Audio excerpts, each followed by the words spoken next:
오늘 함께 큐티할 본문 누가복음 16장 1절에서 18절까지의 말씀입니다.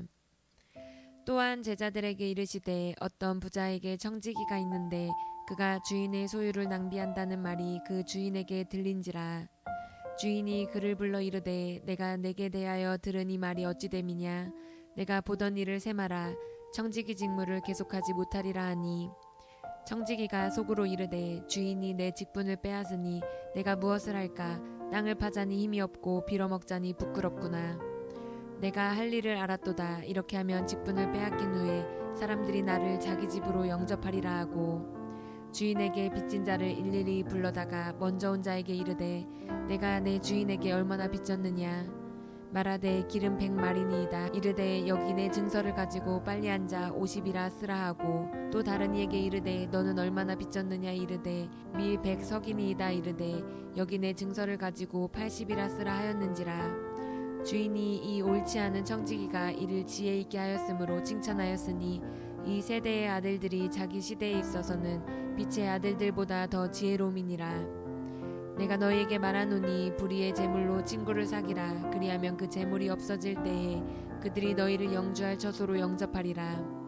지극히 작은 것에 충성된 자는 큰 것에도 충성되고 지극히 작은 것에 불의한 자는 큰 것에도 불의하니라. 너희가 만일 불의한 제물에도 충성하지 아니하면 누가 참된 것으로 너희에게 맡기겠느냐. 너희가 만일 남의 것에 충성하지 아니하면 누가 너희의 것을 너희에게 주겠느냐. 집 하인이 두 주인을 섬길 수 없나니 혹 이를 미워하고 저를 사랑하거나 혹 이를 중히 여기고 저를 경히 여길 것임이니라. 너희는 하나님과 재물을 겸하여 섬길 수 없느니라. 바리새인들은 돈을 좋아하는 자들이라 이 모든 것을 듣고 비웃거늘 예수께서 이르시되 너희는 사람 앞에서 스스로 옳다 하는 자들이나 너희 마음을 하나님께서 아시나니 사람 중에 높임을 받는 그것은 하나님 앞에 미움을 받는 것이니라. 율법과 선지자는 요한의 때까지요 그 후부터는 하나님 나라의 복음이 전파되어 사람마다 그리로 침입하느니라. 그러나 율법의 한 획이 떨어짐보다 천지가 없어짐이 쉬우리라. 무릇 자기 아내를 버리고 다른 데에 장가드는 자도 간음함이요 무릇 버림당한 여자에게 장가드는 자도 간음함이니라. 아멘. 예수님은 당신을 따르는 제자가 되기 위해서 자기를 부인하고 자기 십자가를 지고 따라야 된다고 말씀해 주셨습니다. 오늘 본문은 그것을 실현하는 한 가지 방법을 구체적으로 말씀해 주고 계십니다. 그것은 가난한 자를 구제하는 것입니다. 예수님은 그것을 가르쳐 주기 위해서 불의한 청지기의 비유를 들어주십니다. 청지기는 당시에 주인에게 고용된 사람입니다. 주인의 재정과 토지와 관련된 일들을 사업적으로 잘 관리해 주는 사람을 청지기라고 합니다. 즉 주인에게 권한을 위임받아서 주인 대신에 다른 사람들과 사업상의 거래를 하고 그것으로 주인의 재산을 잘 운영하는 사람을 청지기라고 말합니다. 오늘 본문 비유에서 등장하는 청지기는요, 청지기로서의 임무를 잘 감당하지 못했습니다. 그의 주인은 엄청난 재력가로 다른 사람들에게 돈을 빌려주는 사업을 하는 사람이었는데요. 청지기가 그 주인의 재산을 빼돌리거나 부실하게 경영했던 것 같습니다. 그리고 그 사실이 주인에게 알려졌고 주인이 그를 소환했습니다. 2절 말씀입니다. 주인을 그를 불러 이르되 내가 내게 대하여 들은 이 말이 어찌 됨이냐. 내가 보던 일을 세마라. 청지기 직무를 계속하지 못하리라 하니. 주인은 청지기직을 파면하시고 그가 관리했던 일들이 기록된 장부를 가져오라 요구합니다. 2절에서 내가 보던 일을 세마라 이 말의 뜻은요, 너가 보던 일을 넘겨라, 인수인계하라 이런 말로 해석할 수 있어요. 그렇다면 이제 청지기는 자신이 주인 대신에 다른 사람들과 계약하고 또 그들에게 빌려주었던 돈이 적힌 그 장부를 잘 정리해서 주인에게 넘겨주어야 하는 것입니다. 이제 그에게 남은 것은요, 그 일을 잘 마무리하고 인수인계하기 위해 주어진 아주 조금의 시간뿐입니다. 이제 그는 어디 가서 다른 사람의 청지기직을 절대 맡을 수 없습니다. 왜냐하면 그의 부정직함과 불성실함이 이미 다 소문났기 때문입니다. 이제 무엇을 하며 먹고 살아야 될까요? 청지기는 숱하게 고민하다가 한 가지 대안책을 떠올립니다. 꾀를 부리기 시작하는데요. 그는 급히 자신이 주인의 재산을 관리하면서 사업했던 사람들에게 연락하기 시작합니다. 그리고 사업상 그들이 빌려서 갚아야 했던 그 채무액을 감면해 주겠다라고 결정합니다. 그런데 이것이 왜 그의 앞날을 위한 일일까요? 바로 상호성 원리 때문입니다.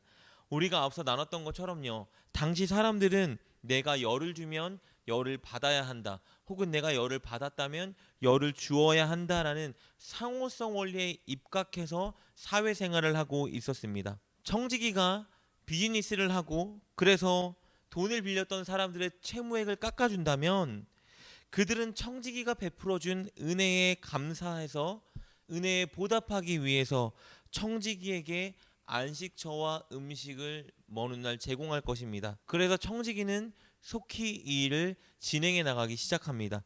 우리 6절과 7절 말씀입니다. 말하되 기름 100마리 나이다. 이르되 여기 내 증서를 가지고 빨리 앉아 50이라 쓰라 하고 또 다른 이에게 이르되 너는 얼마를 빚졌느냐. 이르되 밀 100석이 나이다. 이르되 여기 내 증서를 가지고 80이라 쓰라 하였는지라. 기름 100말은요 약 2300리터의 기름을 말합니다. 돈으로 환산하면 1000데나리온이에요. 그러니까 1000일 동안 일해야 벌 수 있는 금액을 말하는 것이죠. 밀 100석은 돈으로 환산하면 대략 2500데나리온 정도 됩니다. 즉 한 사람이 2500일 동안 일해야 모을 수 있는 금액인 것이죠. 청지기는 기름 빚진 자에게 50%를 삭감해 주고요. 그리고 밀을 빚진 자에게 20%를 삭감해 줍니다. 둘 다 대략 계산해 보면 500데나리온 정도를 삭감받은 것입니다. 오늘 돈으로 환산하자면 대략 5천만 원 정도를 삭감받은 거예요. 아마 청지기는 주인의 돈을 빌려줄 때 채무자에게 높은 이자를 책정해서 착취했던 것 같습니다. 그래서 그가 받아야 되는 이자를 다 감면해주고 주인의 원금에는 손해를 끼치지 않았던 것 같습니다. 어쨌든 이렇게 청지기가 자신이 살기 위해 꾀를 낸 것을 보고 주인은 감탄합니다. 그의 도덕적인 면에 감탄한 것이 절대 아니고요. 그가 위기 속에서 자신이 살아남기 위해 기회를 포착하고 실행한 능력에 감탄합니다. 우리 8절 말씀입니다. 주인이 이 옳지 않은 청지기가 이를 지혜 있게 하였으므로 칭찬하였으니 이 세대의 아들들이 자기 시대에 있어서는 빛의 아들들보다 더 지혜로움이니라. 예수님은 이것을 통해서 무엇을 말씀해 주고 싶었던 걸까요?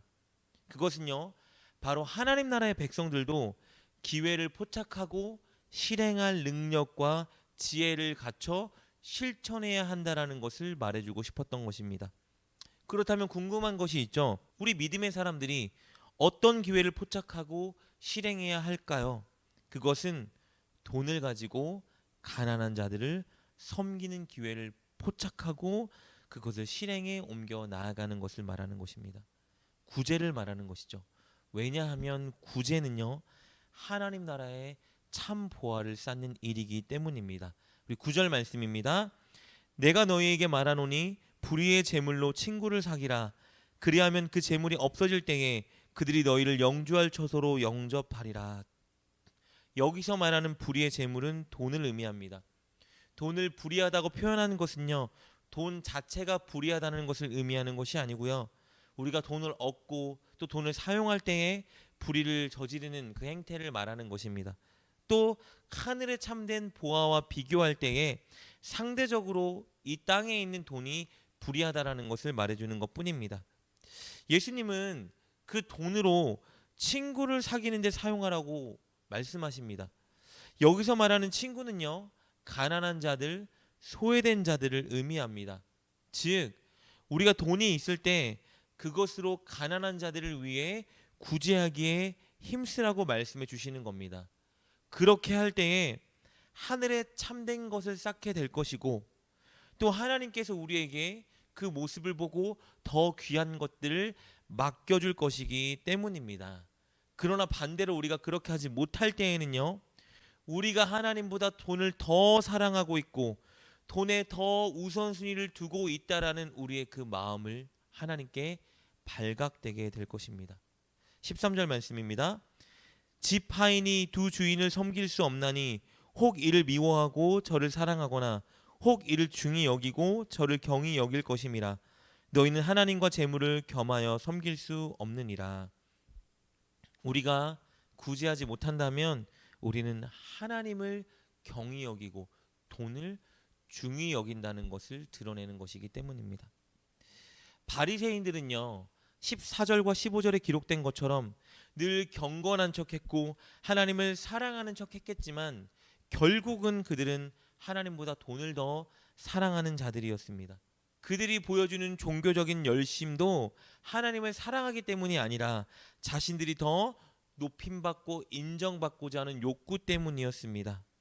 그들은 율법의 참 정신을 마음에 새기지 않았고 보여지는 외적인 행위에만 몰두했던 것이죠. 예수님은 그런 그들에게 권면하고 계시는 겁니다. 외적인 종교 생활이 아니라 마음에 율법의 참 정신을 새기고 그것을 가져야 한다. 그러나 마음으로만 새기고 있는 것이 아니라 마음에 새겼다면 반드시 실천으로 그것을 증명해야 한다. 그것이 바로 하나님 나라를 사는 자들이고 하나님 나라에 들어가는 자들이라고 말씀해 주고 계십니다. 우리 16절 말씀입니다. 율법과 선지자는 요한의 때까지요 그 후로부터는 하나님 나라의 복음이 전파되어 사람마다 그리로 침입하느니라. 사랑하는 여러분, 여러분은 오늘 본문에서 예수님이 말씀해 주시는 대로 기회를 잘 포착하고 실행하고 계신가요? 그 기회는 언제나 우리에게 열려 있습니다. 어렵고 힘든 자들이 언제나 우리 주변에 있기 때문입니다. 우리는 우리가 가진 물질과 시간과 건강과 노력으로 그들에게 베풀어주는 삶을 살아야 합니다. 그것이 진짜 하나님 나라에 참된 것을 쌓는 일이고 또 하나님께 더 좋은 것들을 위임받는 비결이기 때문입니다. 말로만 사랑한다라고 하는 것, 마음에만 사랑하는 마음이 있다라는 것으로는 부족합니다. 공예배에 빠지지 않고 참석하는 것, 헌금 잘 내는 종교적인 행위만으로는 부족합니다. 실제 삶에 있어서 하나님과 이웃을 사랑하는 마음을 가지고 그것을 실천해내는 일이 중요한 것입니다. 늘 우리 주변에 있는 어려운 자들을 돕고 섬기고 내가 가진 것들을 그들에게 채워주는 것, 그것이 바로 진정한 제자도의 실천입니다.